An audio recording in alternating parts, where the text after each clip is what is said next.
Good morning class, welcome in accountancy video. Again हम लोग accountancy के अंदर हमारा same chapter retirement death of a partner लेकर आए हैं। हम लोगों ने हमारा लास्ट वीडियो में रिटायरमेंट का पार्टनर्स का लोन अकाउंट सीखा था कि जो हम उसे लोन देते हैं, जो हम रिटायरिंग पार्टनर के पार्टनर्स कैपिटल अकाउंट में उसको लोन में ट्रांसफर करते हैं उसका पैसा, उसके आगे उसका लोन अकाउंट कैसे बनता है, हम लोगों ने वो देखा था लास्ट वीडियो के अंदर। अब हम लोग हमारा नेक्स्ट टॉपिक उठाने जा रहे हैं जो कि है आपका डेथ। इसी चैप्टर के अंदर दोनों चीजों को डाला हुआ है। पहले हम लोगों ने हमारा रिटायरमेंट खत्म किया, पूरी अकाउंटिंग ट्रीटमेंट देखी हमारे पार्टनर की। अगर कोई रिटायर हो रहा है तो वो कैसे हो रहा है, उसका क्या क्या अकाउंटिंग ट्रीटमेंट्स होंगी, गुडविल का क्या होगा, उसका जो पैसा देना है उसको कैसे ट्रीट करेंगे, फ्री रिजर्व है, जितनी भी सारी चीजें थी हमने सब अच्छे से देखा। अब हम लोगों का टॉपिक उठ रहा है इस चैप्टर का डेथ, यानी कि अगर कोई पार्टनर मर जाता है तो क्या करते हैं। क्यों? क्योंकि पार्टनर के मरने की कोई डेट नहीं होती है, फिक्स नहीं होता है। जैसे रिटायरमेंट में फिक्स होता है कि हाँ भाई कोई भी पार्टनर है उसका या तो फाइनेंशियल ईयर के स्टार्टिंग में या एंड में जाएगा, फिक्स्ड होता है। उसी तरीके से डेथ में कोई फिक्स नहीं होता है। डेथ में किसी को पता नहीं होती कि किसी की डेथ कब हो जाए। तो इसीलिए डेथ में हम लोग अगर किसी की साल के बीच में डेथ हो जाती है तो हम लोग कैसे कैसे उसकी अकाउंटिंग ट्रीटमेंट करेंगे, अब हम लोग वो पढ़ेंगे इस चैप्टर में आगे। सबसे पहले बता देती हूँ इस चैप्टर के अंदर हमें पढ़ना क्या है, फिर सारी चीजें समझाती चली जाऊंगी मैं धीरे धीरे आप लोगों को। आइए देखिए, in case of death of a partner we have to calculate. हमें क्या क्या कैलकुलेट करने की जरूरत है अगर कोई पार्टनर मर जाता है तो।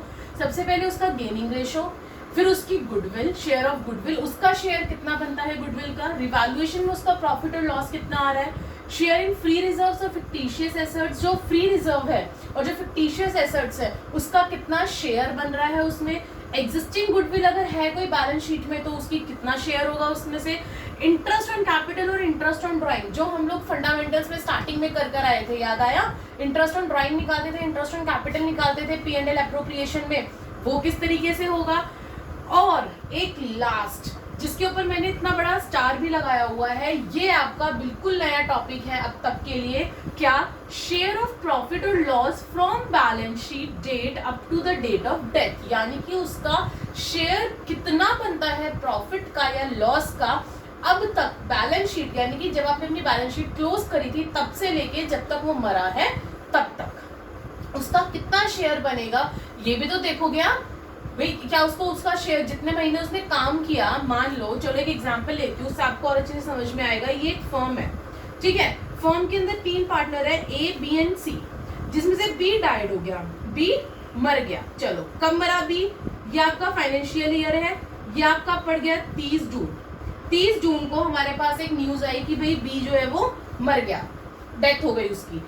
कितने महीने बाद? 3 महीने बाद। अप्रैल से अगर मैं देखूं, 1 अप्रैल से आपका फाइनेंशियल ईयर स्टार्ट होता है, तो 1 अप्रैल से 30 जून तक कितने महीने हो गए? 3 महीने हो गए। 3 महीने बाद हमें न्यूज मिलती है कि भाई जो आपका बी पार्टनर है वो मर चुका है, अब क्या करें। तो उस केस में क्या करते हैं, जो शेयर निकालेंगे ना प्रॉफिट और लॉस का, वो इस 3 महीने का हमें निकालना पड़ेगा। क्यों? क्योंकि बी का बेटा है, 20 का जो सन है वो आ जाएगा, कहेगा इन दोनों पार्टनर से A और C से, अंकल मेरे पापा आपके यहाँ काम करते थे 3 महीने, उन्होंने भी तो मेहनत करी है, क्या उनको उनकी मेहनत का पैसा नहीं मिलेगा? चाहे शेयर, चाहे प्रॉफिट हो चाहे लॉस हो, दोनों में से जो भी है कम से कम उनका शेयर तो पता चलेगा कि कितना है क्या नहीं है, सारी चीजें।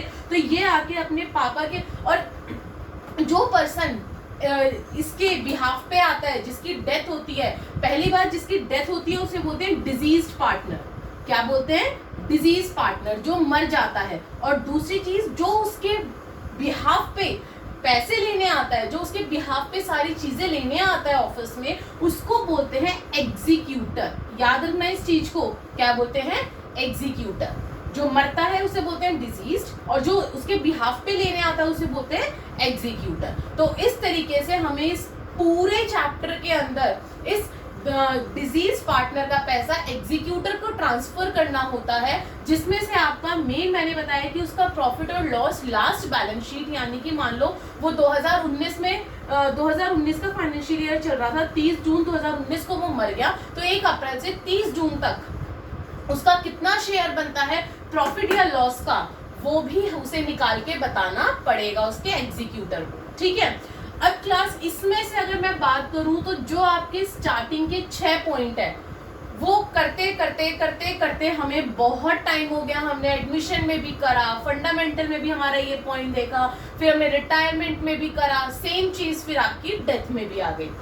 अब बारी आती है आपकी लास्ट पॉइंट की, जो हमें मेन इस चैप्टर के अंदर देखना है। ऊपर वाली चीजें भी हम करेंगे, उनके भी क्वेश्चंस हम उठाएंगे साथ के साथ में, बट जो मेन आपका डिफरेंट चीज आई है वो आई है आपकी प्रॉफिट और लॉस निकालना, उसकी बैलेंस शीट की डेट से लेके जब तक वो मरा है तब तक। आगे क्या बोलता है, balance of deceased partner is transfer to his executor account. Transfer करने की एंट्री क्या होती है, मैंने भी बताया ना कि जो डिजीज पार्टनर होता है उसका सारा पैसा उसके एग्जीक्यूटर को मिल जाता है, यानी कि जो उसके बिहाफ पे उसका पैसा लेने आता है उसको ट्रांसफर हो जाता है। तो उसकी क्या जर्नल एंट्री होगी, ध्यान से देखिए, डिजीज पार्टनर कैपिटल अकाउंट, उसके पार्टनर कैपिटल अकाउंट से सारा पैसा किसके उस पे चला जाएगा, टू डिजीज पार्टनर एग्जीक्यूटर। यहाँ पे है डिजीज पार्टनर कैपिटल अकाउंट से to deceased partner executor account. आपकी वो क्या हो जाएगी narration, being amount of transfer to executor account, यानी कि जो मर गया उसका सारा पैसा उसके एग्जीक्यूटर अकाउंट के पास, उसके एग्जीक्यूटर के पास चला जाएगा।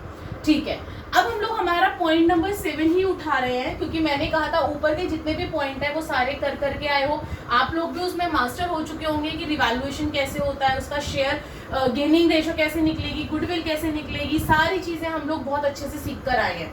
अब हम लोग हमारा उठाते हैं topic share of a partner, profit और loss of deceased partner up to the date of death, उसके मरने तक का शेयर हम लोग कैसे निकालेंगे। आइए, प्रॉफिट और लॉस का पहला point, share of profit is credited. जो शेयर ऑफ प्रॉफिट है वो क्रेडिट हो जाएगा कहाँ पे, कैपिटल अकाउंट में, and also shown under assets in the balance sheet. और फर्म क्या करेगी, उसे साल के एंड में उस पैसे को जो उसका प्रॉफिट उसे दे चुके होंगे उसको एसेट्स में शो कर देगी बैलेंस शीट में। नेक्स्ट, अगर लॉस हुआ इसी तरीके से तो वो डेबिट हो जाएगा कैपिटल अकाउंट में, और कहाँ शो करेगी, वो लाइबिलिटी में शो करेगी फर्म साल के एंड में। नेक्स्ट, दिस प्रॉफिट और लॉस इज ट्रांसफर्ड। जो प्रॉफिट और लॉस है वो ट्रांसफर्ड हो जाएगा किसके नाम में, प्रॉफिट एंड लॉस सस्पेंस। इसको सर्कल कर रही हूँ, ध्यान रखना इस बात को, आगे जर्नल एंट्री में समझाऊंगी कि जहां पे हम profit and loss word use करते थे, जहां पे हम profit and loss account use करते थे, वो ट्रांसफर हो जाएगा किसमें, profit and loss suspense account में। ठीक है, अभी हम जर्नल एंट्री करेंगे तब आपको और अच्छे से क्लियर हो जाएगा। अब his share of profit is to be arrived by two methods. उसका जो शेयर है ना मिड क्लास, वो दो तरीके से, दो मेथड है आपके पास निकालने के। कौन कौन से, एक तो है on the basis of time, time के बेसिस पे, दूसरा है on the basis of sale, यानी कि हमारी फर्म ने पिछले कुछ सालों में, जो पिछले साल है उसमें कितना उसका सेल था, सेल के बिहाफ पे कितना उसे प्रॉफिट हुआ या लॉस हुआ, और साथ ही में उस प्रॉफिट और लॉस से हम लोग हमारे डिजीज पार्टनर का शेयर निकाल लेंगे।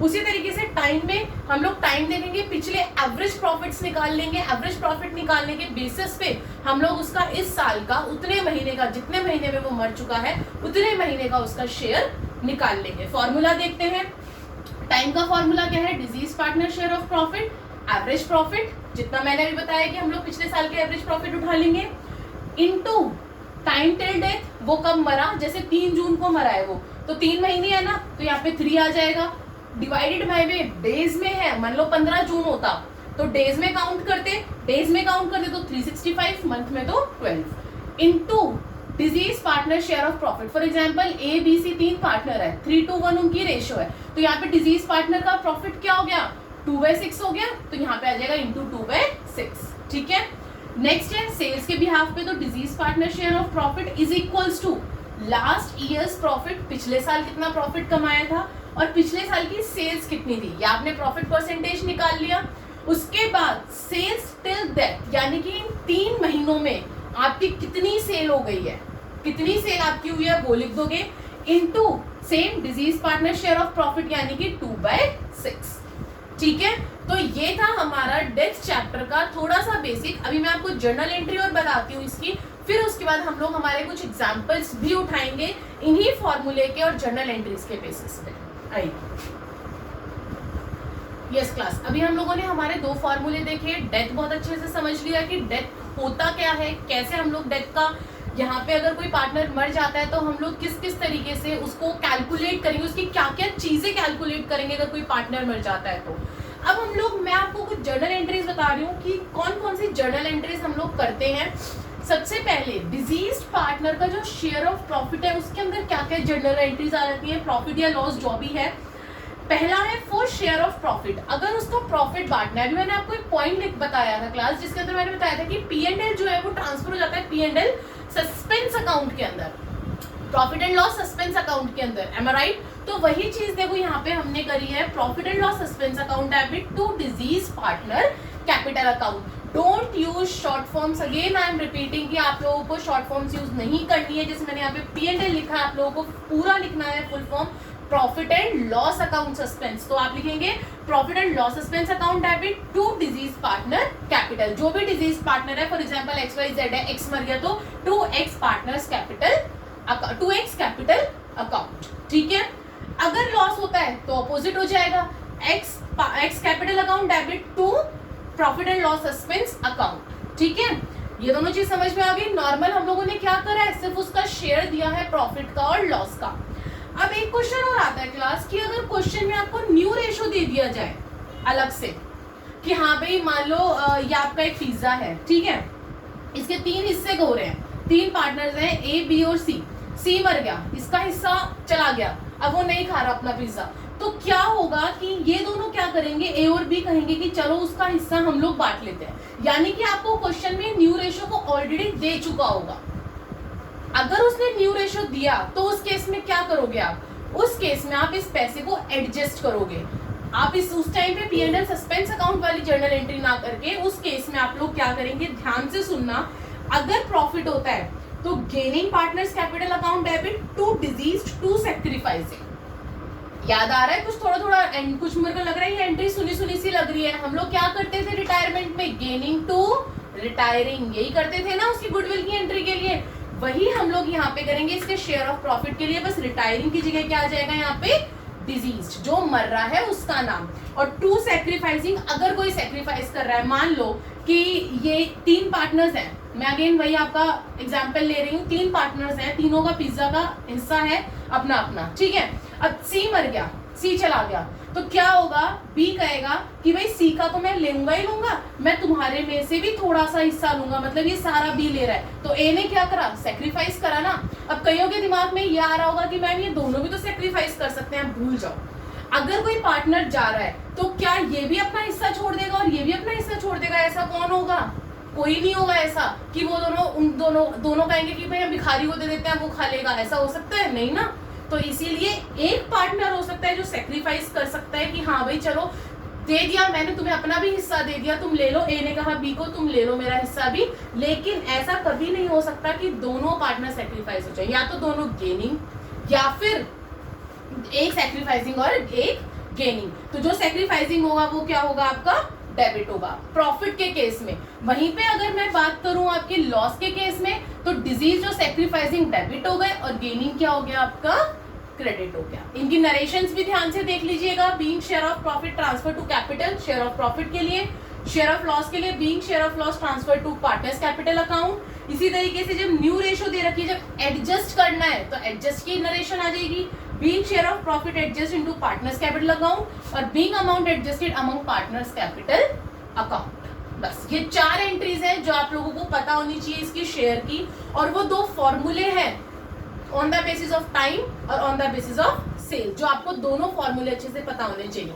आइए अब हम लोग हमारे फॉर्मूले के बेसिस पे हम लोगों का एग्जाम्पल उठाते हैं डिफरेंट टाइप के, ताकि आप लोगों को पता चल जाए कि किस तरीके से हम लोग फॉर्मूले से अपना उसका शेयर निकाल के जर्नल एंट्री में पुट करते हैं। सबसे पहले हम क्वेश्चन देखते हैं क्या है। XYZ 3 पार्टनर्स हैं, उनका रेशियो 3:1 है। वो लोग कैलेंडर ईयर फॉलो कर रहे हैं। सबको पता है 2 टाइप के ईयर्स होते हैं, कैलेंडर और फाइनेंशियल। तो वो कौन से ईयर यूज कर रहे हैं, कैलेंडर ईयर। ऑन 28 फरवरी, ओहो साल चल रहा था, 1 जनवरी था, कैलेंडर ईयर है। साल के बीच में क्या हुआ, 28 फरवरी को 3 पार्टनर थे X, Y और Z।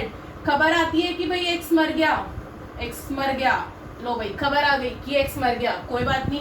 He is entitled to share of profit और loss on the basis of last 3 years. कुछ समझ में आ रहा है, लास्ट 3 इयर्स, इसका मतलब ये किसके बेसिस पे है, टाइम के बेसिस पे है, हमारे पहले वाले फॉर्मूले के बेसिस पे। उसने बोला जो पिछले के 3 साल हैं आपके, मान लो ये है आपका कौन सा साल, 2000 कौन सा दे रखा है इसमें 19, तो 2018 का आपको दे रखा होगा, 2018 का 45, 2016 का 17, ये 17 होगा, 2017 का 17 और 2016 का 30, लास्ट 3 इयर्स के दे रखे हैं। तो 18 का दे रखा है 45, जो कि मैंने मेरा फॉर्मूले का पहला स्टेप करा एवरेज प्रॉफिट निकालना, 45, 17 का दे रखा है 17,000 और इसका दे रखा है आपको 30,000। ये 2015 का एक मिसिंग हो गया है वेट क्लास, ये है आपका ये आपको दे रखा है 2015 का 30,000, इसका दे रखा है 17 और इसका दे रखा है आपको 28। यस, अब ठीक है क्लास। ये थोड़ी सी क्वेश्चन में गड़बड़ हो गई थी, आपको 4 साल का प्रॉफिट दे रखा है एग्जाम्पल में, जिसमें से आपको सिर्फ उठाना है लास्ट 3 साल का।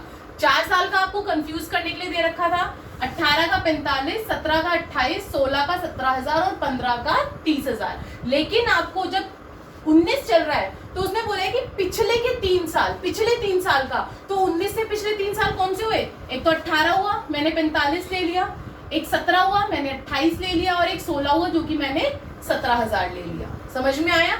इधर से मत उठाना स्टार्ट कर देना। अगर आपका 2019 है तो उसके पीछे क्या आएगा? 18, उससे पहले 17 और उससे पहले 16, इसी सीरीज में उठाना। ऐसे मत कर लेना भाई 15, 16, 17 उठा लो, वो गलत हो जाएगा। पिछले 3 साल, आई होप आपको समझ में आ रहा होगा। तो तीनों साल का निकाला, डिवाइडेड बाय में 3 करा, मेरा एवरेज प्रॉफिट आ गया 30,000। इट मींस वो ये सोचेगा कि इस 2 महीने में भी हम लोग 30,000 रुपए कमा रहे हैं। जब हमारा पार्टनर मर गया, जनवरी और फरवरी के एंड में जब मरा, तो उसने एवरेज निकाल लिया कितना? 30,000 कि हमने 30,000 कमाए। अब हम लोगों का जो मेन फॉर्मूला था क्या था? जितना एवरेज प्रॉफिट है 30,000, पीछे करके देखिए वीडियो को, फॉर्मूला दोबारा लिखा होगा आप लोगों ने अपनी नोटबुक में, चेक करिए। 30,000 इंटू टाइम टिल डेथ। जनवरी का आपका कैलेंडर ईयर चल रहा है, तो जनवरी और फरवरी 2 महीने वो रहा है ना जिंदा, तो 2 डिवाइडेड बाय में 12 मंथ्स में था तो हमने 12 ले लिया। अगर डेज होते तो हम 365 लेते, इंटू जितना उसका शेयर है। यहाँ पे शेयर कितना है एक्स का? 3 है ना, 3/6, तो इंटू 3/6, तो ये हो गया आपका 2500 उसका शेयर, यानी कि 2500 रुपए उसे शेयर के मिलेंगे। उसका बेटा जो मांगने आया है पैसे, उसके बेटे को 2500 रुपए दिए जाएंगे। बट उसने क्वेश्चन में बोला था that you have to pass the journal entry, आपको जर्नल एंट्री पास करनी है, उसने ये बोला था, राइट? तो जर्नल एंट्री मैंने आपको बोला था, अगर क्वेश्चन में न्यू रेशो गिवन नहीं है तो आप कौन सी जर्नल एंट्री करेंगे? प्रॉफिट के लिए ये, लॉस के लिए ये वाली। अगर न्यू रेशो गिवन होता, उसका भी हम लोग एग्जाम्पल उठाएंगे, तो हम लोग प्रॉफिट के लिए ये वाली करेंगे, एडजस्ट वाली, और लॉस के लिए फोर्थ वाली करेंगे। तो फिलहाल हमारे पास प्रॉफिट हुआ है, तो आपकी जर्नल एंट्री क्या हो जाएगी? Profit and loss suspense account to deceased partner. Profit and loss suspense account debit to deceased कौन था? एक्स था, तो एक्स कैपिटल अकाउंट, और उसका शेयर कितना था? 2500 का उसका शेयर था। लो भाई, मैंने नीचे नरेशन लिख दी। समझ में आ गया? आई होप कि डायग्राम के थ्रू और ईयर्स हमें कैसे उठाने हैं ये आप लोगों को अच्छे से क्लियर हो गया होगा। बाकी तो मैंने फॉर्मूले में पुट करा है, जो भी मैंने आपको फॉर्मूला बताया है। आइए आगे के क्वेश्चंस देखते हैं, एग्जांपल्स देखते हैं। यस क्लास, अभी हम लोगों ने हमारा एक बहुत अच्छा सा एग्जांपल देखा, एग्जांपल नंबर 1, जो कि ऑन द बेसिस ऑफ क्या था? टाइम था। एग्जांपल नंबर 2 भी मैं on the basis of time ही लूंगी। क्यों? क्योंकि उसमें मैंने आपको बताया share of profit, profit and loss suspense account से कैसे ट्रांसफर होता है। अब मैं बताऊंगी कि गेनिंग और सैक्रिफाइसिंग पार्टनर्स में कैसे एडजस्ट होता है आपका शेयर ऑफ प्रॉफिट। आइए, XYZ 3 पार्टनर्स हैं जो कि 3:1 रेशो में अपना रेशो बांट रहे हैं। दे फॉलो फाइनेंशियल ईयर, ठीक है, इस बार फाइनेंशियल ईयर है। Z डाइड, कौन मर गया? आपका साल चल रहा था अच्छा खासा है, यहाँ पे कौन से 1 अप्रैल था 2019 का, जुलाई में 1 जुलाई को कौन मर गया? 2019 में कौन मरा? Z डाइड हो गया। Z का बेटा आया किसके पास? X और Y के पास। भाई अंकल मेरे पापा का हिस्सा बता दो कितना बनता है, वो तो आएगा ही। आगे, this share of profit and loss is to be calculated on the basis of average profit of last 2 year. वो इनसे बोलता है, उसके बेटे से बोलता है, Z के बेटे से, कि बेटा लास्ट के 2 साल का हमें प्रॉफिट देखने दो, यानी कि 2018 और 2017 का हमें प्रॉफिट देख लेने दो, कितना बनता है, उसके एवरेज प्रॉफिट पे हम आपके पापा का शेयर आपको दे देंगे। ठीक है जी, आगे आइए। उसने क्या बोला? 2018-19 का उससे पिछले साल का कितना था 28,500 और उससे पिछले साल का 17-18 का कितना था 43,500। तो इन दोनों प्रॉफिट के बेसिस पे वो पहले एवरेज निकालेंगे। एवरेज निकालने का फॉर्मूला आप लोगों को बहुत अच्छे से आता है, दोनों साल के प्रॉफिट को प्लस करो, डिवाइडेड बाय में जितने साल है उससे डिवाइड कर दो। तो 28,500 43,500 को डिवाइड कर दिया मैंने 2 से, 2 साल थे, मेरा आंसर आया 36,000। अब वो बोलेगा ठीक है आपका एवरेज 36 आ रहा है, यानी कि अप्रैल से लेके जुलाई तक आपने 36,000 रुपए मान लो कमा लिए। अब हमें ये बताओ कि मेरे पापा का शेयर कितना बनता है 3 महीने का। ये तो पूरे साल का आया है ना, जुलाई तक नहीं, सॉरी, ये आपका पूरे साल का आया है क्लास। जो ये एवरेज निकला है ये आपका 1 अप्रैल 2019 से 31 मार्च 2020 तक का निकला है 36,000। अब वो बोलता है कि मेरे पापा की डेथ तो तीसरे महीने में ही हो गई, तो अब हमें ये बता दो कि मेरे पापा का शेयर कितना बनता है। मेरे पापा तो जुलाई में ही डेथ हो गई, तो वो बोलते हैं कि आपके पापा का शेयर 36,000 का 3 महीने का 3/12 इंटू उनका शेयर कितना है, Z का शेयर कितना है 1/6 है। आ जाइए क्वेश्चन में 1/6 है, राइट। तो 1/6 तो उनका कितना बन गया 1500। लेकिन क्वेश्चन खत्म नहीं हुआ है अभी, वापस आइए क्वेश्चन पे। After the death of Z के मरने के बाद न्यू रेशो X और Y ने क्या बोली, हमारी क्या है 5:3। याद आया मैंने न्यू रेशो का पार्ट बताया था, अगर न्यू रेशो होती है तो हमारी जर्नल एंट्री एडजस्ट हो जाती है, यानी कि हमारा पैसा एडजस्ट होता है गेनिंग और डिजीज पार्टनर में। तो यहाँ पे हम लोग एडजस्ट कर देंगे।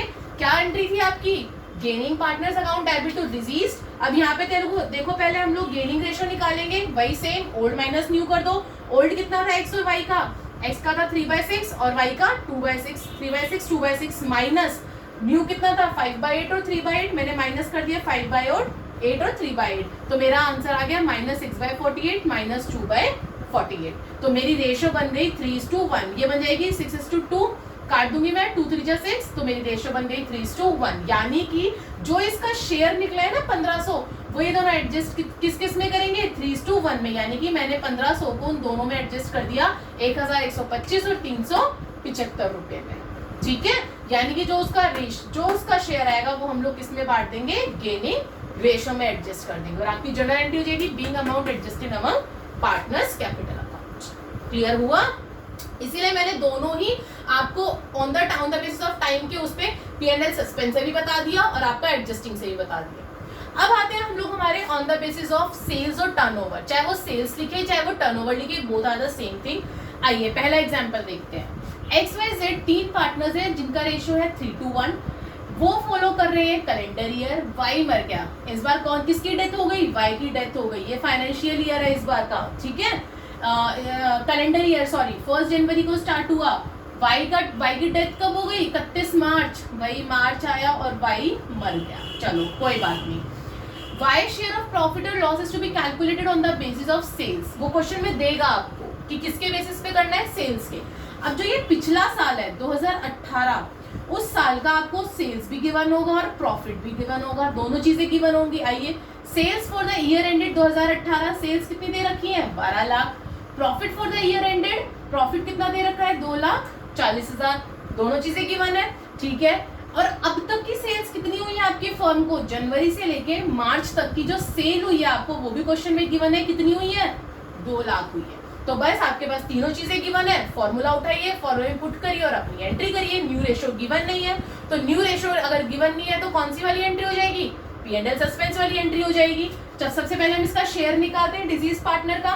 फॉर्मूला क्या था, सबसे पहले क्या आता है आप लोगों का, profit for the year ended, पिछले साल का प्रॉफिट। पिछले साल का प्रॉफिट कितना हुआ है 2,40,000, देखिए यहाँ पे पिछले साल का प्रॉफिट अपॉन में पिछले साल की सेल्स। पिछले साल सेल्स कितनी हुई हमारी 12 लाख, तो 12 लाख हमने यहाँ लिख दिया, इनटू आपको इस साल अब तक जब तक वो पार्टनर मरा है तब तक कितनी सेल हुई है, सेल्स फ्रॉम 1 जनवरी टू 31 मार्च, क्योंकि पार्टनर 31 मार्च को मरा था, कितनी हुई है 2 लाख, इंटू 2 लाख लिख दिया, इंटू कितना उसका शेयर है जो पार्टनर मरा है। पार्टनर जो मरा है वो Y मरा है, तो Y का कितना था 2 था, तो इंटू 2/6 उसका शेयर आ गया 13,333। और आपकी नॉर्मल वाली जनरल एंट्री हो जाएगी P&L suspense account debit to Y's capital account. अगर उसे लॉस होता तो हम क्या लिखते, Y's capital account debit to P&L suspense account, अगर लॉस होता। लेकिन प्रॉफिट था तो प्रॉफिट में क्या लिखेंगे, P&L suspense account to Y's capital account, और आपकी क्या अमाउंट आ जाएगी, उसका शेयर कितना था 13,333, और narration being share of profit transfer to capital account. अब एक एग्जांपल और देखते हैं जिसके अंदर उस पार्टनर को लॉस हो रहा होगा, तो वो लॉस कैसे बियर करेगा। आइए